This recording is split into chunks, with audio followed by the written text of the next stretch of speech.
Hi, it's Jeff with Mart. I'm a product specialist here, and I have a quick tip on how to get a lightweight wheelchair into a vehicle and take some of the strain off your back.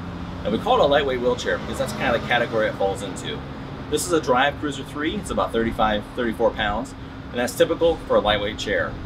So what I'm going to use a packing blanket here. You can use any blanket from around the house.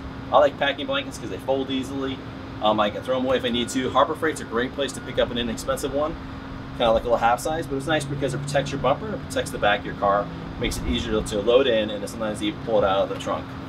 I'm going to go ahead and take a little weight off of this chair by removing the leg rest. It only makes about a pound or two difference, but it helps a lot to get this weight off of there and get it off the front of the center of gravity. So my brakes are still off at the moment, so I'm going to go ahead and fold the chair up while the brakes are off. Now I'm going to put the brakes on. Now if I try to do a lift with this and come straight up, I'm putting a lot of strain on my back, especially if I have to lift it high enough to get into the trunk of my car. So I'm going to do a little different technique. I'm going to lean this against my body. I do have to bend my legs just slightly. I'm going to reach over, grab the spoke, and basically just stand straight up with it. I'm using my arm and the hip as a fulcrum, which makes it really easy to pivot this around.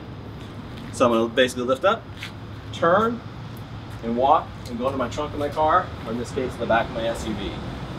So I'm going to basically fold the blanket over it, close the trunk, and I'm good to travel. When I get to my destination, repeat the process, unfold the blanket. If I need to, pull the blanket out a little bit to help me get it out a little further. Go against my hip, walk it out, lower it to the ground, unfold, put my feet rest back on, and I'm ready to travel again. If you're watching this on YouTube or Facebook, make sure you hit the like button.